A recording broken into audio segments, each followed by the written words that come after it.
Hello friends, എല്ലാവർക്കും പുതിയൊരു വീഡിയോയിലേക്ക് സ്വാഗതം. ഇന്നത്തെ കഥയിൽ വേണു പ്രൊഫസറിനോട് പറയുന്നുണ്ട്, പ്രൊഫസറിന് എപ്പോൾ വേണമെങ്കിലും എന്നോട് ദേഷ്യപ്പെടാം, ആണുങ്ങളായാൽ കുറച്ചൊക്കെ സൗണ്ട് വീട്ടിൽ വെക്കണമെന്ന് പറയുന്നു, അല്ലെങ്കിൽ വീടാണെങ്കിൽ ഒരു അവാർഡ് പടമായിട്ടൊക്കെ പോകും, ഇപ്പോഴാണ് എനിക്ക് ഈ വീട് ഇഷ്ടപ്പെട്ടതെന്നൊക്കെ പറയുന്നു.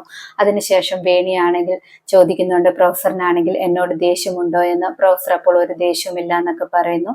അതിനുശേഷം വേണി അവിടെ നിന്നും പോകുന്നു. വേണി പോയതിനു ശേഷം നന്ദിനിയമ്മ പ്രൊഫസറോട് പറയുന്നുണ്ട്, അവൾ ഒരു പാവം കുട്ടിയാണ്, അവൾക്കാണെങ്കിൽ പഠിത്തമില്ലാത്തതിന്റെ ഒരു പ്രശ്നം മാത്രമേ ഉള്ളൂ എന്നൊക്കെ. അതിനുശേഷമാണെങ്കിൽ പ്രൊഫസറിനെ നന്ദിനിയമ്മ ഉപദേശിക്കുന്നുണ്ട്, ഒന്നുകൊണ്ടും ടെൻഷൻ ആകണ്ട, ഗൗരിയാണെങ്കിൽ ശങ്കർ നോക്കിക്കൊള്ളും, അവനാണെങ്കിൽ ഗൗരിയെ വിഷമിപ്പിക്കാനൊന്നും ഇടവരുത്തത്തില്ല എന്ന് പറയുന്നു. അപ്പോൾ പ്രൊഫസർ പറയാണ്, ശങ്കർ ആണെങ്കിൽ ഗൗരിയുടെ കൂടെ ഉള്ളതാണ് എനിക്ക് ഏക ആശ്വാസം എന്നൊക്കെ. പിന്നീട് രാധാമണി തങ്കച്ചിയാണെങ്കിൽ ജോലിക്കാരിയുടെ അടുത്ത് പോയിട്ട് പറയുന്നുണ്ട്, ശങ്കറിനാണെങ്കിൽ ചായ കൊടുക്കണമെന്ന്. ജോലിക്കാരി അപ്പോൾ പറയുന്നുണ്ട്, ശങ്കർ ഇവിടെയില്ല, ഇന്നലെ രാത്രിയിലെ പോയതാണ്, ഇതുവരെയും തിരിച്ചു വന്നില്ല എന്നൊക്കെ. അത് കേൾക്കുമ്പോൾ രാധാമണി തങ്കച്ചി സങ്കടത്തോടെ പറയുന്നുണ്ട്, എന്റെ മോന്റെ അവസ്ഥയ്ക്കെല്ലാം കാരണം ആ ഗൗരിയാണ്, അവൾ ഈ വീട്ടിൽ വന്നതിന് ശേഷമാണ് ഇങ്ങനെയൊക്കെ നടക്കുന്നതെന്ന് പറയുന്നു. പിന്നീട് ദേവമ്മയാണെങ്കിൽ ചാരങ്ങാട്ട് വീട്ടിലേക്ക് വരുന്നു. മഹാദേവനാണെങ്കിൽ പറയുന്നുണ്ട്, ഈ വീട്ടിൽ മൊത്തത്തിൽ പ്രശ്നമാണ്, ശങ്കറിനെ കാണാനില്ല, ശങ്കർ ഇതുവരെയും വന്നിട്ടില്ല എന്നൊക്കെ പറയുന്നു. അത് കേൾക്കുമ്പോൾ ദേവമ്മ പറയുന്നുണ്ട്, ശങ്കറിനെ ആണെങ്കിൽ എതിർ പാർട്ടിക്കാർ കടത്തിക്കൊണ്ട് പോയതാണെന്ന് വരുത്തി തീർക്കണം, അങ്ങനെയാണെങ്കിൽ നമുക്കിപ്പോൾ ഇലക്ഷന് ഉപകാരമാകുമെന്നൊക്കെ പറയുന്നു. അത് മാത്രമല്ല, ഇപ്പോൾ ഒരു മരണം പോലും നടന്നാൽ പോലും അത് എതിർ പാർട്ടിയുടെ പേരിലാക്കണമെന്നൊക്കെ പറയുന്നു.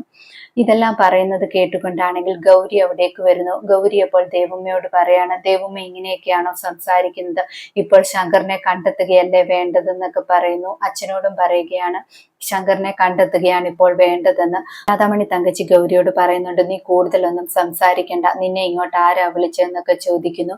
ഗൗരി അപ്പോൾ പറയണം, ഞാൻ തെറ്റൊന്നും പറഞ്ഞില്ലല്ലോ, ശങ്കറിനെ നമുക്ക് കണ്ടുപിടിക്കണ്ടേ, അന്വേഷിക്കണ്ടേ, അതാണ് ഞാൻ പറഞ്ഞത്, അല്ലാതെ ഇലക്ഷനെ കുറിച്ചൊന്നുമല്ല ഇപ്പോൾ ചിന്തിക്കേണ്ടത്. നിങ്ങൾക്കാർക്കും ശങ്കറിനോട് ഒരു സ്നേഹവുമില്ലേ, സ്നേഹമുണ്ടെങ്കിൽ ഇങ്ങനെയല്ലല്ലോ പെരുമാറുക എന്നൊക്കെ പറയുന്നു.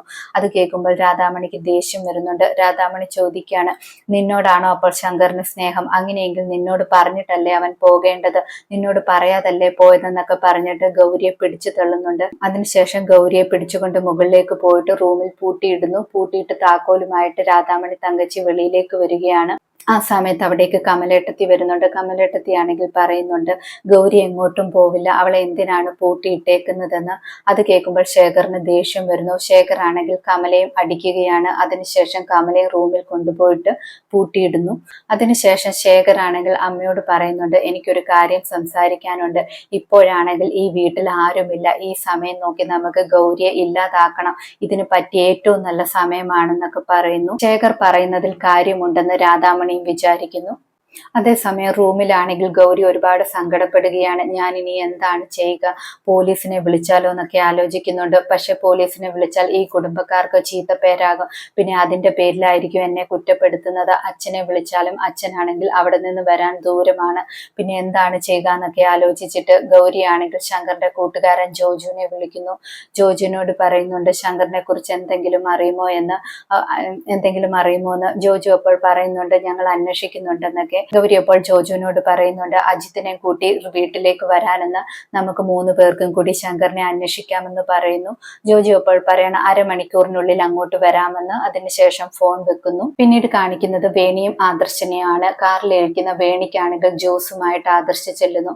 ആദർശ് പറയുന്നുണ്ട്, നിനക്ക് കുറച്ച് മധുരം കൂടുതൽ വേണമല്ലോ, ഇത് മധുരമുണ്ടോ എന്ന് നോക്കാനെന്ന്. വേണി അപ്പോൾ പറയുന്നുണ്ട്, ആദർശേട്ടനാണെങ്കിൽ ഇപ്പോൾ എന്റെ ടേസ്റ്റ് എല്ലാം മനസ്സിലാക്കി തുടങ്ങിയല്ലോ, എന്നെ മനസ്സിലാക്കാൻ തുടങ്ങിയല്ലോ എന്നൊക്കെ. അത് കേൾക്കുമ്പോൾ ആദർശാണെങ്കിൽ ചിരിക്കുന്നുണ്ട്. വേണി അപ്പോൾ പറയാണ്, ഭർത്താവായാൽ അങ്ങനെയാണ് വേണ്ടത്, ഭാര്യയുടെ കാര്യങ്ങളെല്ലാം മനസ്സിലാക്കണമെന്ന് പറയുന്നു. വേണി അപ്പോൾ പറയാണ്, ഈ ജ്യൂസിലാണെങ്കിൽ നമുക്ക് 2 സ്ട്രോ ഇട്ട് കുടിക്കണം, അങ്ങനെയാണ് റൊമാൻറ്റിക് ആയിട്ട് കുടിക്കേണ്ടതെന്നൊക്കെ. ആ സമയത്താണെങ്കിൽ ആദർശിന് ഒരു കോൾ വരുന്നു. ആദർശിനെ വിളിക്കുന്നത് നന്ദിനിയമ്മയാണ്. നന്ദിനിയമ്മ ആദർശിനോട് ചോദിക്കുകയാണ്, നിങ്ങൾ തൃശ്ശൂർ എത്തിയോ എന്ന്. ആദർശ് അപ്പോൾ പറയുന്നുണ്ട്, തൃശ്ശൂർ എത്തിയില്ല, ഇനിയും അരമണിക്കൂർ കൂടി ഉണ്ടെന്ന്.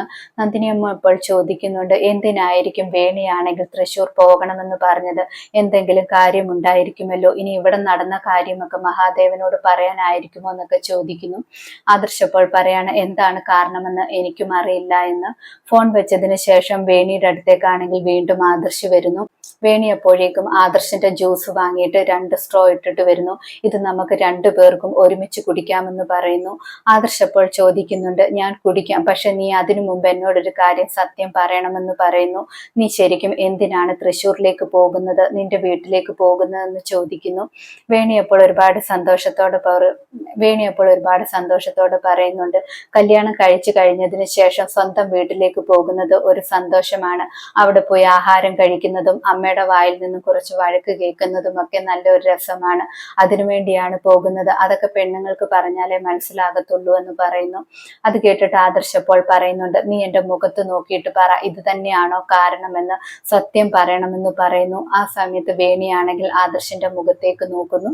ഇതോടെ ഇന്നത്തെ കഥ അവസാനിക്കുന്നു. പുതിയൊരു കഥയുമായി വീണ്ടും കാണാം. Thank you.